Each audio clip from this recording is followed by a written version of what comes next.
As a child, really, I grew up in a family that was, quite interested in politics. We were one of those families that would talk about politics around the dinner table.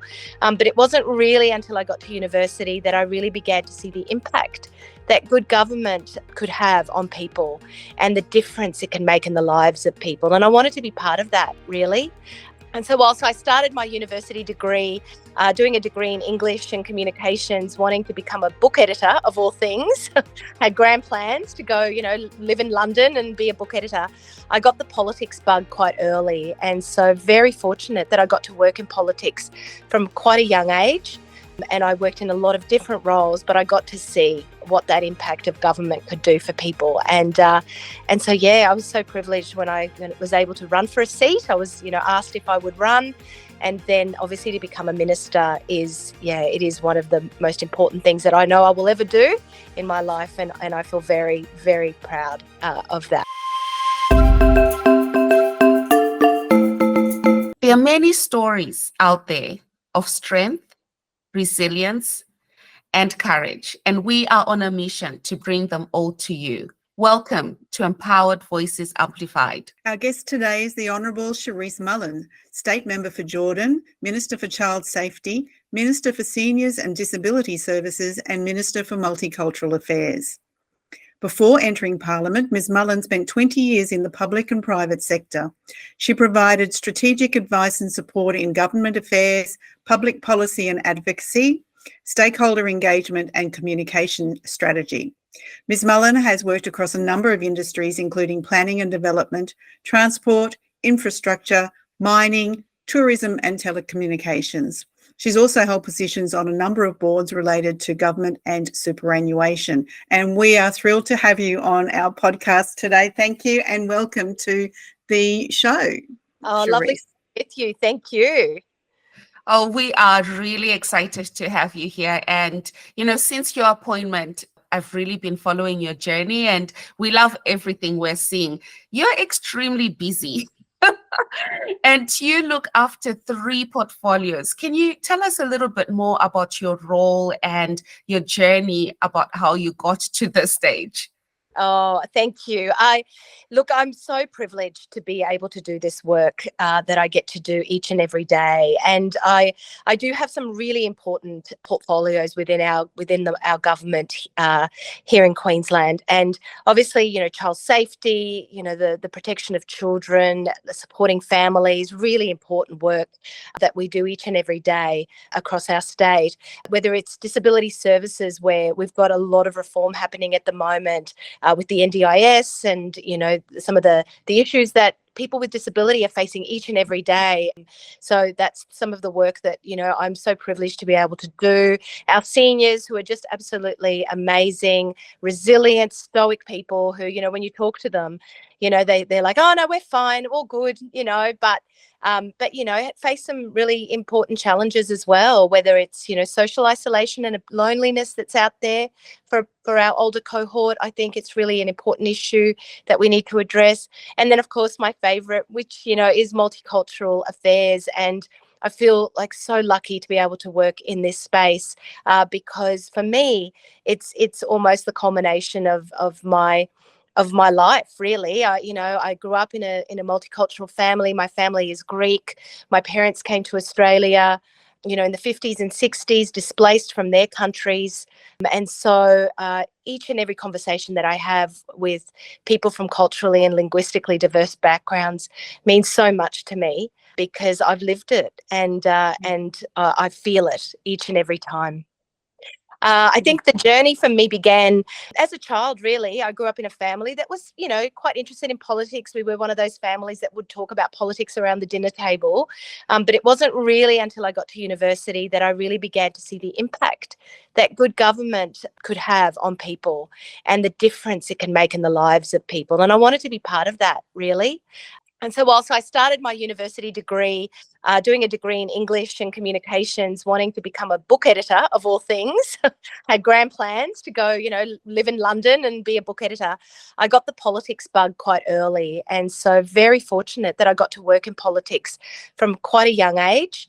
And I worked in a lot of different roles, but I got to see what that impact of government could do for people. And so, yeah, I was so privileged when I was able to run for a seat. I was, asked if I would run. And then obviously to become a minister it is one of the most important things that I know I will ever do in my life. And I feel very, very proud of that. Excellent. Thank you for sharing that. You mentioned multiculturalism, of course, is very close to your heart, as it is for all of us. And that's the reason we have you here with us tonight or today. So could you share a little bit about what your thoughts are on multiculturalism in Queensland and the benefits for our economy, our communities and our organisations? Yeah, so I think, we live in a really multicultural state, and now that I'm the minister, I see that more and more as I'm invited to be with some of our cultural groups, and it's a wonderful thing, and I love, most of all, seeing the pride that people have in their culture, and I think that's really something that we should be celebrating and that we should be embracing, and that we should be supporting as much as we can. But I'm also really cognizant in the conversations that I have that not everyone feels that welcome and that sense of belonging.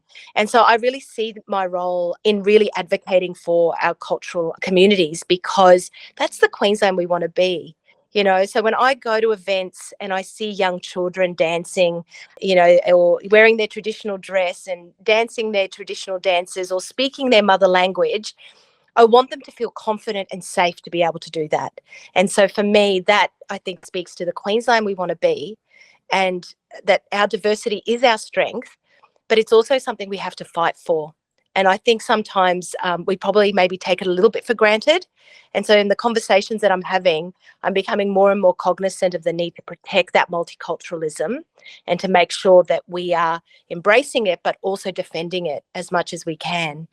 I think when it comes to Queensland, we know the economic benefits that, migrants and refugees bring to our state. I think, recent figures show that 25% of all local businesses are run by migrant families. And that's partly because of their entrepreneurial spirit of wanting to set up their own businesses. But I think it's also sometimes a necessity, because perhaps there is an unconscious bias when it comes to the workforce, and they're not often given the opportunities simply because maybe their language skills might not be as strong, or they sound a bit different, or they're bringing a skill set that is not recognised here in Australia. And so I think we have to recognise that, small business is the lifeblood of our community, and the fact that a quarter of those businesses are run by culturally and linguistically diverse people is something we need to be really proud of and celebrate. And of course, there's also the social benefits, of course, that we see each and every day of having a diverse community that respects those differences, and especially for our young people. So how do you feel when, this is a supplementary question, when you get in a taxi and somebody that who's driving around perhaps has an engineering degree or a medical degree and is really, they're doing that kind of work, which, hey, there's nothing wrong with it, but, how does that make you feel? Yeah. Well, it's always been a real frustration for me, even before I became the minister, that you would do that. You would get, you'd start with someone who was driving a taxi, and they would mention that they were an engineer in their country, and we are desperately needing engineers here in our country. We desperately need health workers, and so that's something I think particularly I've noticed in the last few years, and the change in our economy, where it has been really hard to get workforce and to get people to work, in that employers have to start looking at that a little bit more and being more open to those underrepresented cohorts. So whether it is multicultural people, whether it's women returning to the workforce, whether it's our First Nations people with a disability, I think employers need to have a different mindset now in terms of some of that. There's a lot of work the Queensland government has started to do in this space around diverse workforce that came out of our, plans that we looked at, our workforce planning, because we recognise that we've got this untapped wealth of skills and knowledge and wisdom and qualifications that was just sitting there untapped. And we need to gather those people and say, there is a place for you here in the job that you've always wanted to do, in the qualification that you have, in the skill set that you bring, and you deserve to be given a fair go as part of that. So so I'm starting to see that change, and it's really good to see, but we've got to keep going when it comes to educating employees what they should be doing. And it might require just a little bit of patience sometimes. It might require just thinking about things in a different way. This is one of the topics that we get really excited about, because we do know a lot of people that have qualifications in a certain space and have had to start a business, not because they really want to, but because they don't have a choice. And you're absolutely right again about the work that is happening at the moment. A few weeks ago, I was invited to speak at employing migrants and, skilled migrants, explaining the different types of visas that are there and how employers actually can benefit from having a diverse workforce. It was a great conversation, and it amazed me how much employers don't actually know about the different pathways they are to coming to Australia. Yeah, absolutely. And I love even seeing particularly some of our younger people, and certainly in my own community, we've had a few multicultural jobs forums and it's really about how do we connect these particularly young people who want a job to the employers who are looking for that workforce and bringing them together. And, I've stood back and observed this multicultural jobs fair going on, and it just gladdens my heart, because you can kind of see everyone looking at each other with a new perspective and saying, actually, yes, like, why haven't I not considered you before? So I think you're right. Like, I think now is perfect time for all of us to be actually thinking about those things, but also, giving everyone the best opportunity, because they've come to this country seeking that. Absolutely. And, when we look at Queensland celebrating cultural month coming up in August, I'm always excited about that one. Why is the celebration important, and what can we look forward to this year? Yeah, I mean, I'm always excited that there is an actual full month dedicated to multiculturalism in our state. And I think because there is so much going on, as you know, in a year, to be able to really focus in on this, I think is really very special. So I'm very excited. I know that there is a lot of events that are going to be happening across the month of August. It will be my busiest month that I will have. So if I was busy before, I'm going to be very busy in August, but I'm so excited about that. I also get to, we have our Multicultural Awards as well in this month as well, which is always very exciting for me, because we get to really celebrate and showcase some of the incredible people in our community from our multicultural communities who are doing great work. But yeah, it's really an opportunity for all of us to kind of really focus in and go, what's the best thing about Queensland? And as I said to you, I still believe the best thing about our state is our diversity and the strength of our multicultural communities. And so I think it's always a great month. We put on a good show, and I think it's going to be terrific. And there's going to be so many different events. I can't tell you, and we'll have a calendar so you can go on and find your favourite events, work out your favourite food, which is always a really good way to work those things out. But there's just incredible diversity here, and it's wonderful to see. Absolutely. Can you so for anyone listening in, how can people get involved? Yes, so I think if they just, even if just Google Queensland Multicultural Month, it will bring up, like a calendar of events. But I know already some of the things that I've seen is that there's a Rwandan Cultural Festival, the Pacifica community up in Mackay is doing something, the Korean Cultural Festival is happening as well, and of course India Fest in Townsville. So that's the other thing I'm really excited about as I travel around Queensland, is that our multicultural communities are everywhere, and so sometimes I'll go to places. I was up in Rockhampton recently and met with one of our multicultural groups up there, and you kind of don't think of Rockhampton as being particularly multicultural, but it was incredible, the number of communities up there now. And so I think what I love about Multicultural Month as well is just the diversity across our state. So it's not a Southeast Queensland thing. And whilst, areas like Logan and Ipswich are certainly well known for their multiculturalism and their diversity. It's wonderful to see areas like Townsville and Cairns and Mackay and even, Toowoomba, which is growing as a wonderful multicultural community. Like, it's just everywhere now, and that's a good thing. Mm. Certainly a good thing. And to anyone listening on the show, just know that it's for everyone. Everyone's invited. It's about sharing different cultures, and we want everyone to experience it. Yeah, and I'm starting to see that more and more. I have to say, like, sometimes you will go to some events and it's very much for that community, but I have noticed now so many more people just coming to these events. I was at the Africa Day Festival, only last weekend, and it was just wonderful to see, to be honest, lots of white people there, just getting into the food, watching the performances, and how could you not get that sense of spirit, energy?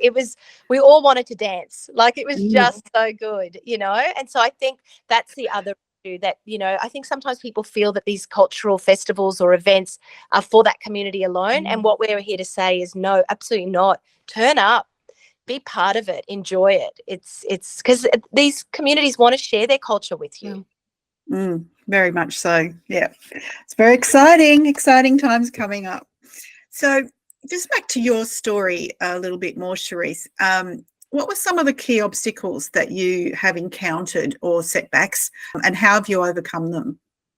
Yeah, so I mean, I was born in Australia, but when I was quite young, we moved over to Greece to live as a child. And so then when we returned back to Australia, I actually didn't speak English.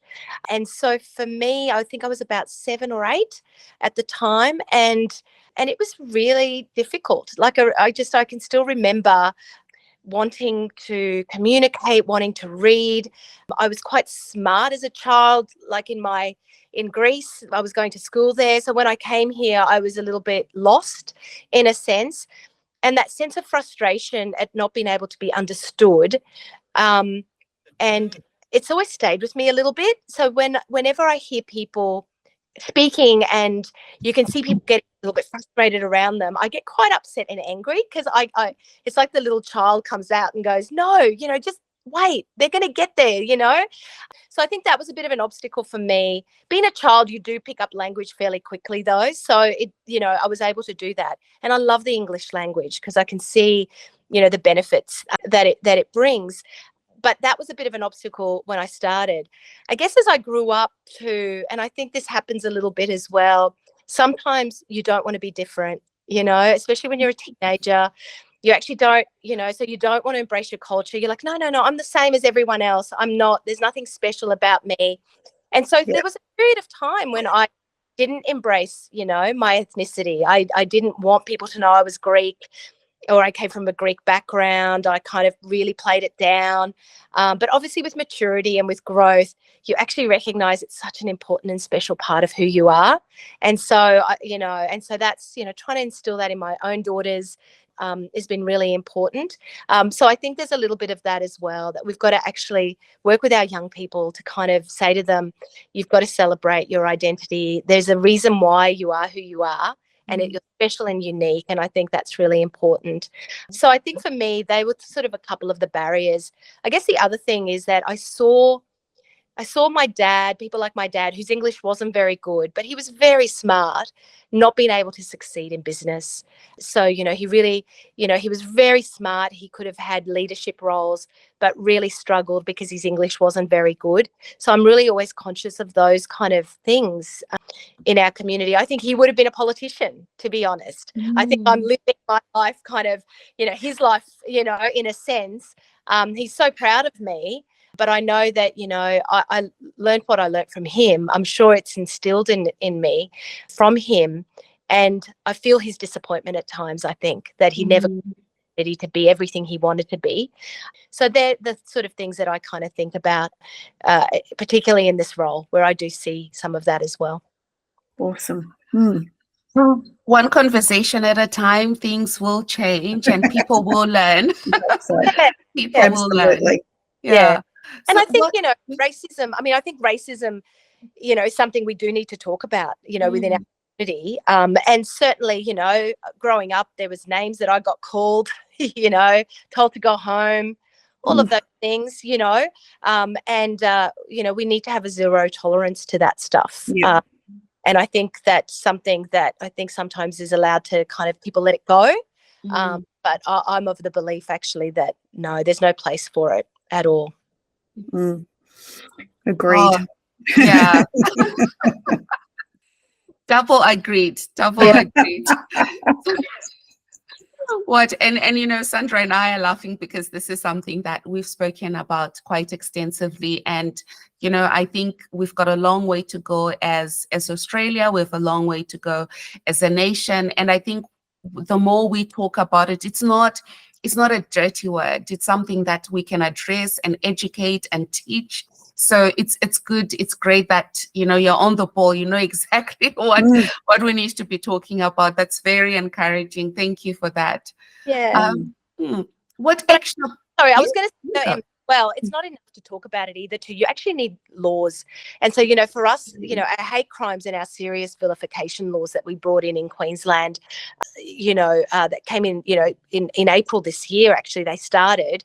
I think it's as much as you can talk the talk, sometimes you actually need the tools as well. And so those laws are really important in terms of, hate crimes and the way that people are vilified, particularly racially. So I know when I spoke on that bill last year when we were putting that legislation through, I got quite emotional about it actually, because to me it really kind of represented a line in the sand in our state that said, no, this is going to be taken really serious, and in fact it will be a criminal offence if certain things that vilify people racially. And I think that we needed to do that as well. So true. And when I was growing up, there was a show on TV called Acropolis Now that was about the Greek community, and they used words that previously would have been derogatory towards Greek people or Italian people. But they kind of co-opted that word and said, actually, we're going to own this word and we're not going to use it in a negative way. We're going to use it in a really positive way. And as a young person growing up in a Greek family, I felt such a strength from that to kind of go, yeah, like, we're not going to allow ourselves to be to be kind of downcast like that. It was really good. And so I think that's another way that you can do it. You can do it with humour as well, which I think is another great way of expressing those views and saying, actually, no, this isn't appropriate, but I'm going to do it in a funny way that kind of shows you why it's not appropriate as well. Yeah, very much so. And it's way better than pointing a stick at somebody. It's like, we're on a journey, come along on it. Oh, now I get it. Yeah. So it's excellent. What, like, you've been through a lot, obviously, growing up and now in politics as a minister. What actionable advice or tips would you have for new migrants in Australia, particularly in Queensland? What strategies or tools can they use to really live a fulfilling life here? Yeah, I mean, I think language is important. And so I would definitely encourage new migrants to, as much as possible, do those English classes and the lessons, even if it's just for your own sense of understanding colloquial terms and things like that. Because sometimes, how often do you hear people say, oh, yeah, I got asked to bring a plate. And I'm like, no, I didn't. And they're like, so what, you just bring a plate? And you're like, oh, no, that means you got to bring food to an event, things like that, where, you sort of, so those kind of things of just learning, slang and a little bit of that, like, it's all helpful because it does help with that sense of belonging and being part of, our society, especially here in Queensland, that is a little bit larrikin at times and that kind of thing. The other advice I would definitely give to people is embrace the outdoors here in Australia, particularly our beaches. And I think that's one of the things that we have to do a little bit more work on with our cultural and linguistically diverse communities, particularly around swimming. What we are seeing, so often is that, people are finding themselves in trouble because swimming isn't a part of everyone's culture, right? And so it's something that is not known to a lot of people. I recently went to a fantastic program called the Aqua English program in Logan, where they teach culturally and linguistically diverse people swimming lessons. They give them swimming lessons. Wow. And it's a really great program. But I met this young guy called Fish, which is his nickname, Fish. But he's he's Afghani, and when he first came to Brisbane, he went to South Bank and he went to the beach down at South Bank, and he got in trouble and had to be saved by the lifeguards because he almost drowned. What I love that he took that experience and said, you know what, I'm going to become a swimming instructor. I'm actually going to become a lifeguard myself, and now has a squad of like 20 young Afghani boys that he's teaching to swim, which I just think is just wonderful. So it's like also learn from those experiences, learn from those mistakes, I guess you could call them, but learn from those experiences and pay it forward, which is what a lot of our wonderful migrant communities do. Absolutely. Too often we get so proud and we don't ask those questions about what do you actually mean by that, or what am I supposed to do, or where am I going, or why do you want me to do it like this? Because we do, all of us do that. But I think, I think there's more understanding of people who've come to this country, and we do have some oddities of things that we say and do, and we accept that. But I think it's good to just ask the question, and always be someone who'll give you the right path or answer, and say, don't need to bring an entire dinner set to dinner service to a party. We're all good. But I love the story. That is so funny. Oh, I have one last question. This is hilarious. We could talk about this the whole evening. But, you've got such a high pressure role and you do so much for the community. What motivates you to keep going, to keep pushing forward, even when there are challenges? Yeah, I think certainly in politics, because I've worked in it for a long time, I also know how it could all disappear, very quickly. And that's the thing about politics. People say, oh, I don't know how you can do it because, certainly every 4 years you're doing a job interview, right, for your job, for your job again. But I also recognise that you're there for just such a short period of time. And so you've got to make the most of the time you have. I've never seen myself as a career politician. I'm not going to be there for 30 years. And even in my maiden speech, I talked about, my journey. And I said, I think about when I finish. And it's weird to think about finishing when you're just starting. But I knew I was going to have a limit to the time that I wanted to be in there. And I wanted to make it really count.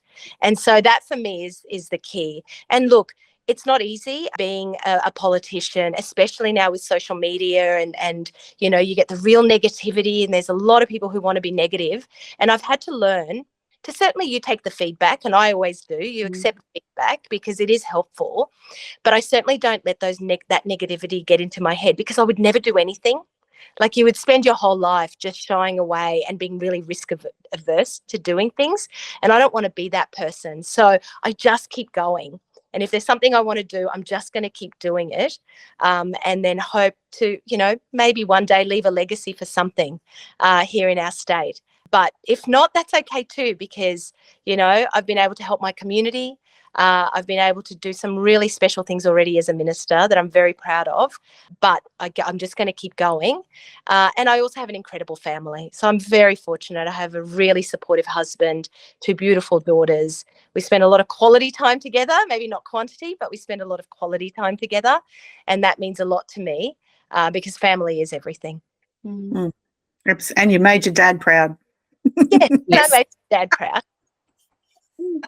Which is important. Oh, family really is important. Before we wrap up and conclude this episode of Empowered Voices Amplified, is there any empowering note that you'd love to leave with people, or how can people see more of the work that you're doing, the journey that you're going on? How can people best connect with you? Oh, thank you. I always love connections. I live for them. So, obviously I'm on social media, so you can follow me at Charis Mullen. I'm on Instagram as well.